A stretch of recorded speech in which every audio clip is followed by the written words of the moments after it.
There you go. Hey now, and how are you doing? Want to welcome you to the next episode of Peace, Love, and Bring a Bat. Today we're going to hear stories. We're going to do so much. We're going to dive into so much about finding balances on the roller coasters of life. We're going to bring on author T.A. Thompson. How are you doing today? I am great. I'm super excited to be here. Well, thank you so much for coming on. And I saw your book, and I can't wait to talk a little bit about it, but also dive into the bigger messages that you have. So why don't you tell everybody a little bit about yourself? So, I am from Michigan. I'm a native to Michigan, which is where I wrote the book, like the perspective from. I have been in commercial insurance for the last 13 years. So, as crazy as it sounds, I bring that type of risk management and worst case scenario perspective to my writing, which is fantastic because I have a great imagination. And the fact that I've been trained to just look at everything as to how it's going to implode on itself, I feel like it makes for good writing. 100%. I remember I was in corporate America, I was on one of the business continuity plans teams for the longest time. And the first time that I sat in and I'm like, all right, we lose lights, right? Something as simple as that, right? Electricity.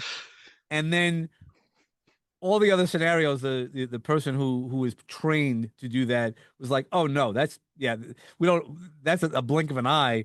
How about this? How about that? I walked out of that meeting, and but the idea of being prepared is so important because we had a steam pipe explosion. You don't plan for those, right? In the middle of Manhattan, a steam pipe explosion, which had all the asbestos flying in the air, Ooh. so much that we were out of our building for a while. How do you operate a building?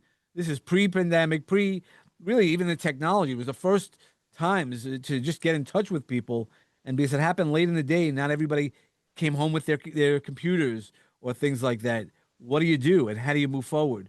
So knowing that type of stuff does lead you to start experiencing and seeing things in a completely different way. Over the years when they showed me we had to test our business continuity plan, and then be like, I was like, all right, man, I got this steam pipe explosion, easy, and I did that. And then they're like, no, how about this? And I'm like, I don't know, you pressure test. So how do you translate the real life pressure testing to fiction? So I take each scenario that I'm putting my characters in and I think, what's the worst thing that could possibly happen? And I want to write about that because everybody's jumping into fiction because they want the drama, right? They want that Yeah. experience. They want the person to be put through the grinder. So I have to think of ways to make that interesting, and I'm able to take that risk management perspective and say, okay, so if we're set up in a dystopian post-apocalyptic world and she's going into like a raider encampment, how clean is it going to be? What types of issues are we going to have with sanitation? How are the people going to act? How are the people, going to treat each other? How are they going to treat her? What's this, what's it going to smell like? Like you just have to like pull all of that in Yeah. and put it into the book so that you can paint that picture for the readers. My challenge is not is trying not to put too much. I mean, this is the first book that I've released, and I wanted every reader to know what every rock looked like, right? Yeah. So once I got done with the book and started rereading it and then sent it to an editor, it was like I need to scale this back or people are just going to put their heads against the wall. And I really feel like with quality editing, we were able to do that and still paint the picture that it's going to make people feel like they're in that setting. Yeah, well, that's the tough part. So I've done some fiction writing as also, and while I give some detail, people are like, oh, you could add more detail. Like my one of my first fiction books, I published, went on a cruise with my kids, and didn't worry about it. Whatever efforts were, and I came back. One of my friend's daughters, my friend called me, and she was like, "Hey, my daughter needs to talk to you about this book." I was like, it was appropriate. Like like my first response was like, "Oh my God, what could a 12-year-old kid want to?" hear about my book. But then it was like, well, what happened with this? What happened with that?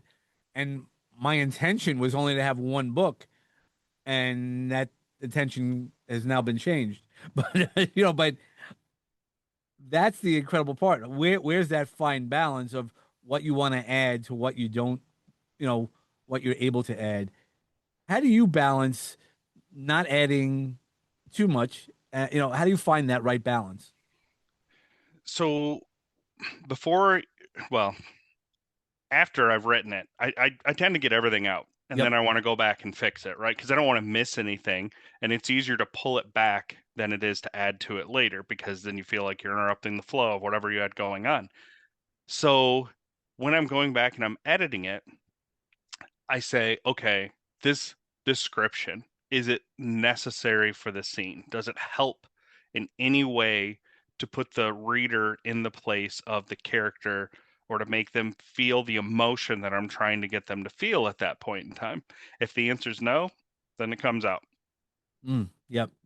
Yeah. It's tough but that's what I do. And when I help people with writing, I tell them, write down the bones, write down everything, every thought you have about it, put it all in to the cake, and then we'll figure out what really belongs in there. Especially with speeches, I don't want you to leave anything behind, and then we polish a speech, and then oh, but I want to add this, you know, why, then we have to kind of weave it into it.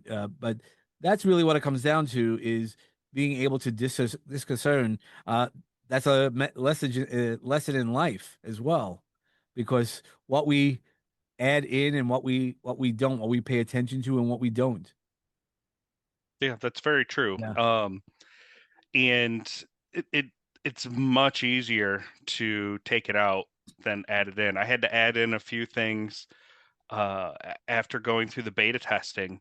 And fortunately, like the main thing that I had to add in was at the very, very beginning of the book. So that was easy to squeeze in. But when you're trying to do it in the middle of the book because you didn't quite explain something or it Yep. just doesn't make sense to the reader, that can be tough because now where do I put it?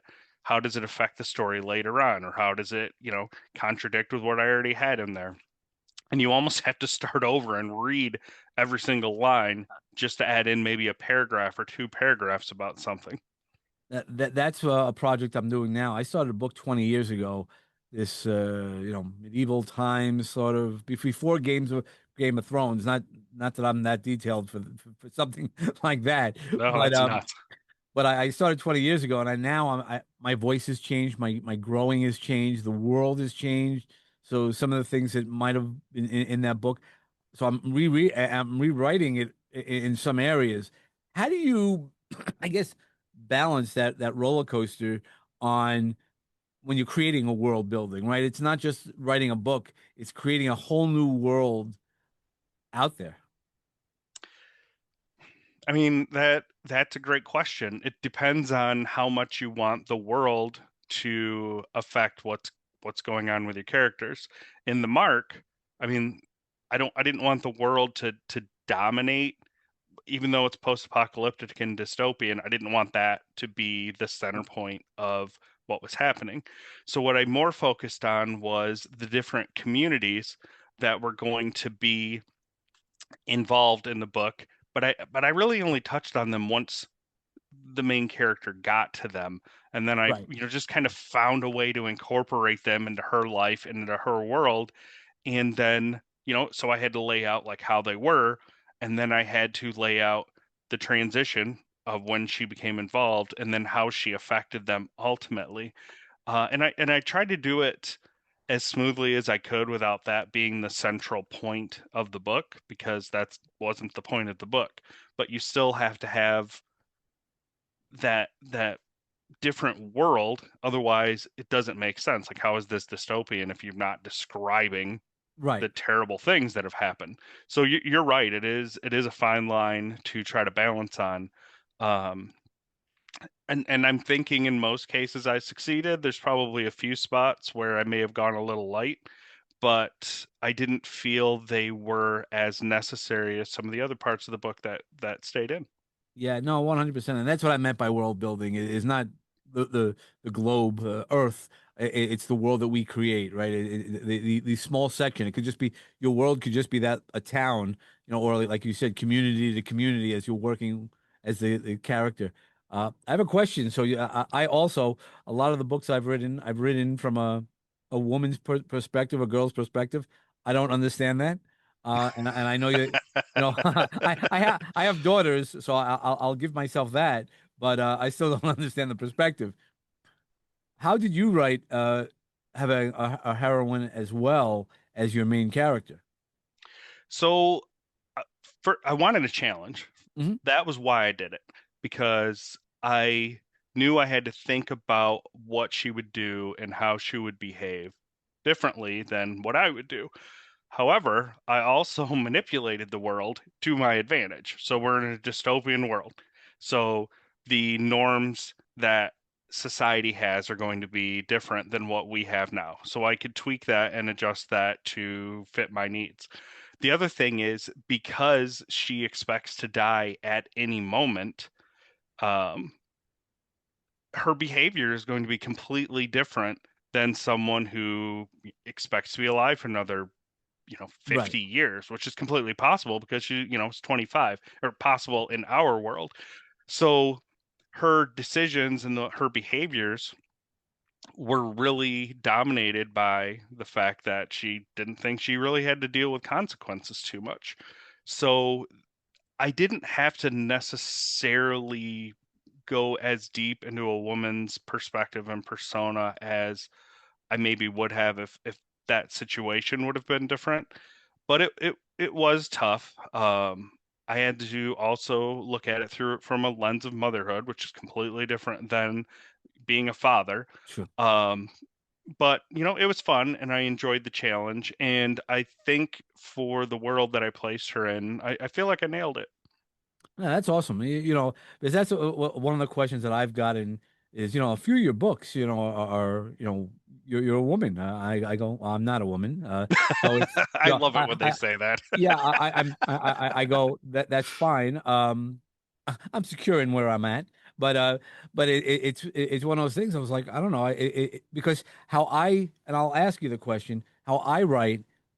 To me, it's a movie. It plays in my head, and it's just the vision. And sometimes it's me working through traumas that I've gone through or life experiences I've gone through that I want to, kind of heal through. And Mhm. I have used it as healing. Did you find your book healing? After writing it, this is like a birthing process. You're a doula to get these people alive, is how I talk about it. So honestly, writing the book was a double-edged sword. I felt phenomenal when I got it done, right? Yep. I created something. I'm very happy with it. It hit all of the major points that I was aiming for. But then at the time, because I finished this in 2020, at the time I was very hesitant to try to get it published just because, I was insecure and is it really Yeah, good? it's scary. And I couldn't get hardly anybody to read it because nobody wants to read a book on a PDF file on a computer, you Yep. know? My daughter read it and she said she loved it, but what else is she going to say to me, right? So, My girls would tell me exactly. it, it, oh, they what? Yeah. Well, she did on a few things, but I was concerned. Like, okay, is she just blowing smoke at me? So I didn't want to trust that solely, and just in my ignorance of the whole publishing world and the things that you could do, I didn't know where to go next for it. So I just sat on it for a while. And then, I grew up a little bit and decided to research some different things that I could do to figure out if it was worth investing in to get it published. Mm, And I went to a marketing company and I had it beta read. And man, that is brutal. That is like getting yep. a colonoscopy without being knocked out. Yeah. But the good thing is, despite them telling you everything you need to change, they gave me a little scorecard, and it was like all the good things, and here's where we're rating it. And I had really, really positive reviews on it, and that was out without it being edited and without without really going through it with a fine tooth comb by a professional. So I felt very good about investing the time and the money into getting it published at that point. Yeah, no, okay, and that's great because you kind of put yourself through the grinder to do that, uh, and it's worked really well. I mean, you know that's part of the thing is when you research it and you do the extra work, that's what kind of puts it into it. So, how proud of you are you of the finished product, and are you starting on a second one? Well, the funny thing is, this is the second book that I wrote. I Oh, just didn't publish the first one. That one's probably going to come out in a few months now that this one's come out. The first book, completely different genre. It's more of just a sci-fi. And then I am working on a third book right now that's really more horror, and then it flips on its head and becomes like fantasy horror. So I'm trying to once again challenge myself by doing different types of projects and not just living in the one world, that dystopian world of the Mark. I want to do other things. I am going to come back to the Mark. I think I'm going to do that as the next book after I finish this one.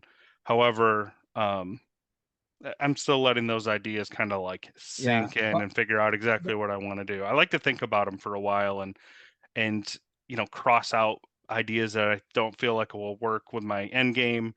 Um, but it's always good having those thoughts and that brainstorming, even if it's just internal, because you get really good ideas out of it in the long run.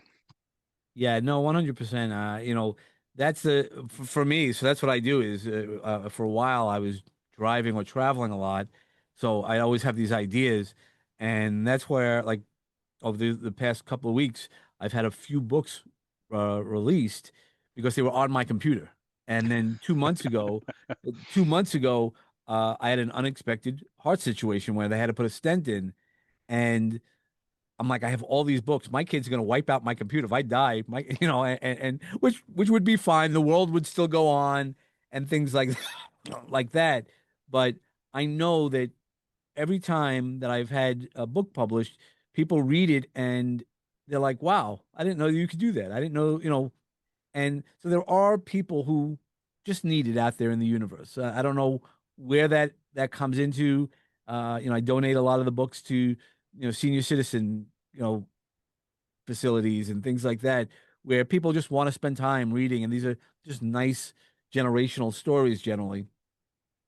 But that's really what we do is have all these stories. It's like anything else. Once you have that first time, you get through that, it becomes easier to then keep going because you already know that winning formula. Yeah, the hard part, honestly, isn't even writing the book, right? I enjoy writing the book. It's all the stuff on the back end, Yeah. trying to, find an editor, go through all of those changes, work towards getting it published, marketing it.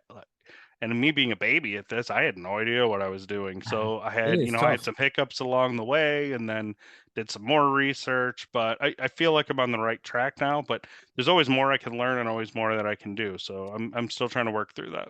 Yeah, no, that's the hard part, but knowing that you don't know it all. I mean, that's why when people read it, I still get defensive, and I go, "Oh, I'm not Hemingway." I go, depending on where you're looking at it, will the time that you spent reading the book be worthwhile? Yes, I think whatever it is, and I've had people go, "Man, I finished it in a weekend."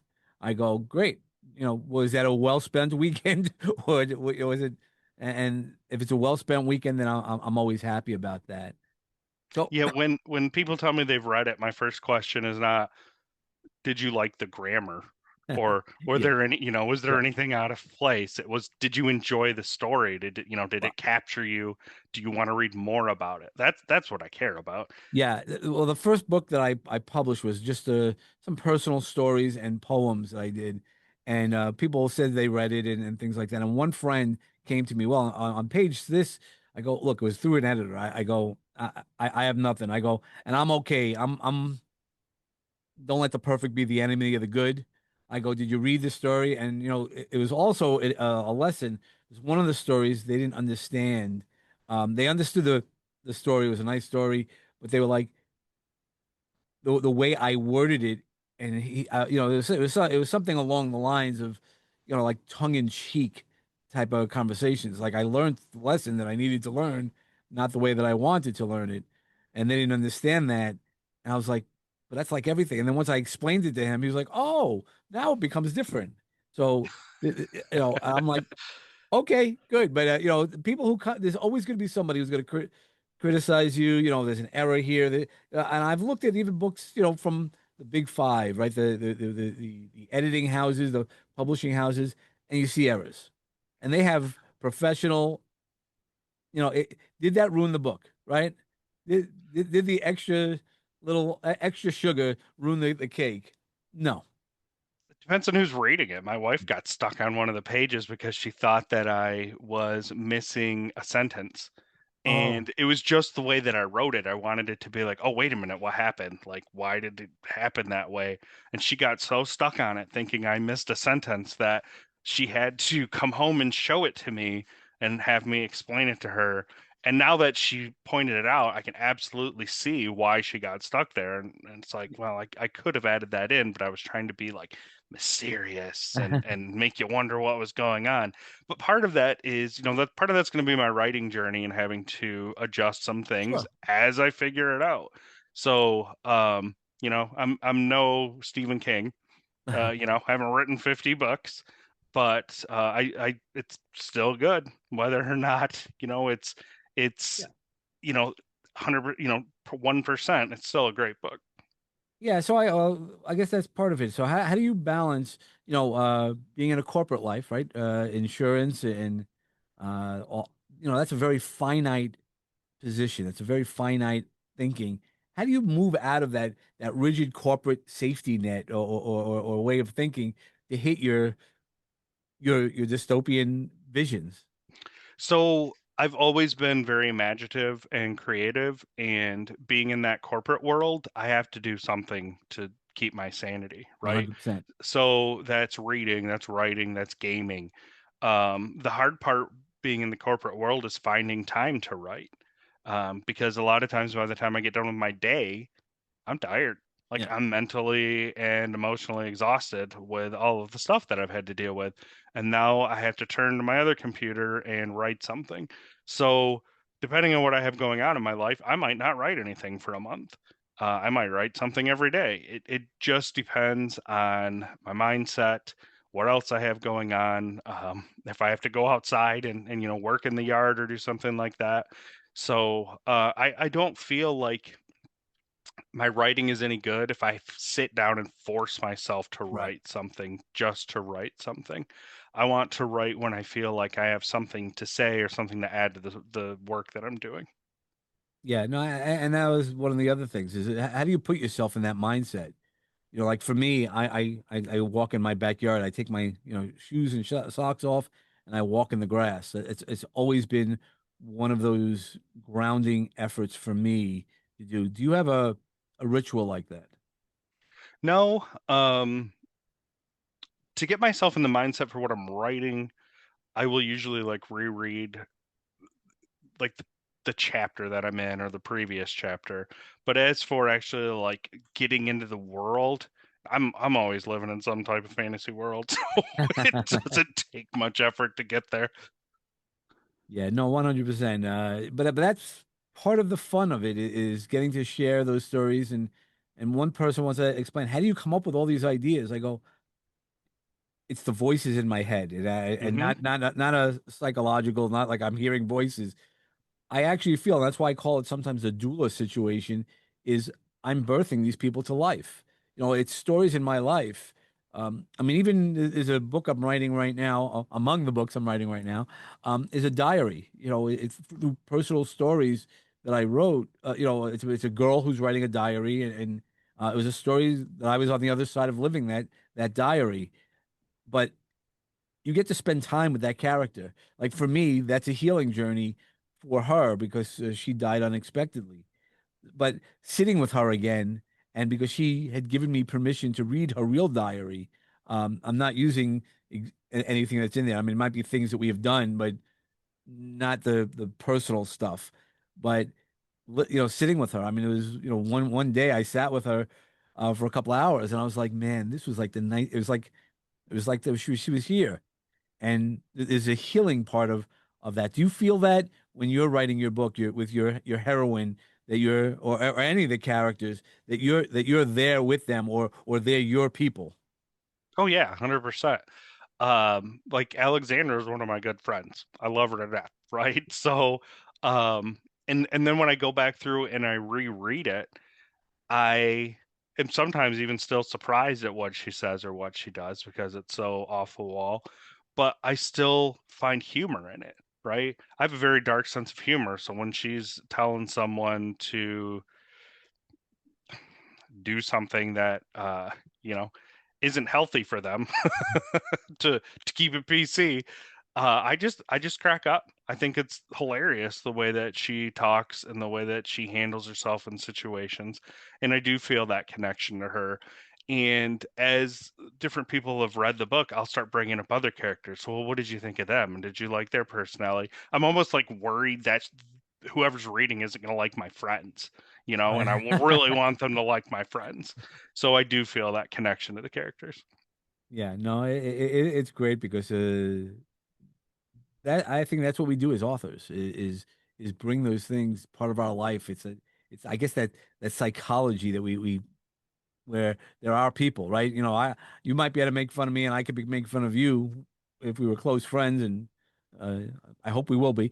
But but it's one of those things: is don't let anybody else outside of our circle make fun of you, or vice versa, and you act differently. So how do you work with with that part of the psychology to write with the power of your characters, but also not worried about what the outside world says? Well, I write the stories in the books so that I like them. That's all I care about. I want to like I, it. I want to enjoy it. I want to be surprised by what's going on and taken aback by the ending or by how certain situations play out. And then when I'm done, I'm happy. And I'm assuming that if I like it, someone else out there or several exactly. someone else's out there are going to like it. And so far, I've been successful with that with the two books that I've finished. I've had a lot of positive feedback. I mean, there's been negative feedback too, where, like my wife doesn't like Alexandra. She's just kind of mean. She doesn't treat people well. That was the point. Like that was 100% the point. So I just I developed her to be more than just that sassy person. Like you have to look at her actions and the other things that she does too. Yep, no, 100%. Yeah, you have to have a piece of you in that book, and what you want to do. So all the things that you're doing with that, and again, I think writing becomes an outlet for you. I know you said you do gaming and things like that. Um, does all that lead to the same? I mean, it really is all about us. I think that was something also you said. It's you like the book, and if you like the book, people like you will like the book also, or find out about it. So you have a whole team of to get your book out there. So how is that working, integrating the team for that one effort on getting the books out there, and hearing the feedback and moving forward? Um, I mean, it wasn't hard to get it rolling. Money will get anything rolling, True. but it hearing the feedback was tough, and just trying to having to take a step back and realize they're not doing it to be critical, right? They're not doing it to put me down. They're trying to help me. So I had to put those glasses on and look at it from that perspective, to realize that they're just trying to help me put a better product out there, to create a better world, to have better characters. Um, and once I got that through my disappointment, I was really able to take those criticisms and help make the book better. I mentioned earlier, like I had to add a whole first section in of the book, and that came from the beta testing. And they said, we love the idea of this genetic disaster causing an apocalypse, which leads to this dystopian world, but we don't understand it soon enough in the book. Why did it happen? How did it happen? Mm. What actually happens on a cellular level, on a molecular level? So I went in and I added a whole prologue to it, right? And I've had so many people after they've read that go, that was one of my favorite parts of the book because it sucked me right in and I wanted to know what was going on. Mm. So, having that team behind me just overall helped me create a better product. Yeah. Well, that's also you use that strategic thinking and feedback, right? So it's leading that, but there's also the resilience, right? So after hearing all that feedback, you could have given up, but leading through that and turning pressure into growth. How do you do all that? How does that fit into your process? Well, I mean, I had to develop that over, a couple decades of just being in the workforce. Mm. You can't take the criticisms that people are giving you personally unless they're just being downright rude about it. You have to take what they're saying because they hopefully have more experience than you do, and they're just trying to guide you down that path. So as I've grown in my jobs and I've had those criticisms and I've had those suggestions and those learning opportunities, it made it easier for me to then compute that into accepting those about the book too, and just being able to translate that into making those changes to just help it grow and be something better than what it was originally. Sure. Yeah, no, I think that self-awareness, and knowing how to kind of move through those things, but you learn that through life. Well, and that can be tough too because I spent probably 2 years writing this, right? And when you get done with that, you're like, it's perfect. It's Yep. perfect. Yep. It's like when you give birth to an ugly baby. It's perfect, Yep. you know? But it's definitely not. It's not. And you have to take the time and take the effort and the I apologize, I can't think of the word, but you have to take that step off the ledge and hope that there's somebody there to help support you. And Well, that's what that your editing team does and your marketing team does and everything like that. And it takes your ugly baby and it makes it a cute child. Yep, and that's the thing is really learning from it and putting faith in other people. That's building that right team, and you know by trusting. They're not going to like everything that you do, and you might not like everything that they're going to suggest, and you figure out what is valid and what's Hmm. not. That's part of the resilience. Is like, okay, they said it was horrible. One chapter was horrible. Okay, great. Either take it out or figure out a way to rewrite that or guidance in that way.